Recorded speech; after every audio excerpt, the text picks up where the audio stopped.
SSC 26 ব্যাচের স্টুডেন্টরা, এই ভিডিওটা শুধুমাত্র তোমাদের জন্য।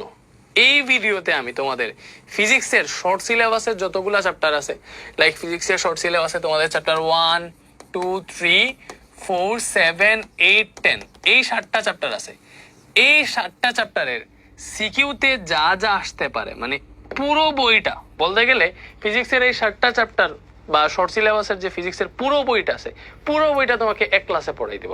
মানে এটা মনে করো এমন একটা ভিডিও, তোমার সামনে একটা এক্সাম বা পুরো বই তুমি একদিনে রিভিশন দিতে চাইতেছো বা এক সপ্তাহ পর তোমার ফিজিক্স এক্সাম, এইরকম সিচুয়েশনে যেরকমই মানে যে কোনো এক্সামই হোক না কেন, এক সপ্তাহ 10 দিন পরে তোমার এক্সাম বা 3-4 দিন পরে এক্সাম বা পরীক্ষার আগের রাত, এই টাইমে এই ভিডিওটা দেখবা।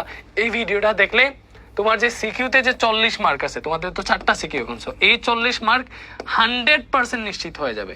এটা ফুললি সিকিউ ডেডিকেটেড, ঠিক আছে? তো ফুল পদার্থবিজ্ঞান বইটা এক ক্লাসে শেষ হয়ে যাবে। তুমি জাস্ট দেখতে থাকো, ক্লাস কোয়ালিটি দেখবা, জাস্ট তুমি জাস্ট ক্লাস দেখতে থাকবা, ঠিক আছে? তোমার যা যা কনফিউশন, মানে শর্ট টাইমের মধ্যে যা যা কনফিউশন আছে সব ক্লিয়ার হয়ে যাবে এবং পুরো বইটা কভার হয়ে যাবে ইনশাল্লাহ। তো দেখতে দেখো।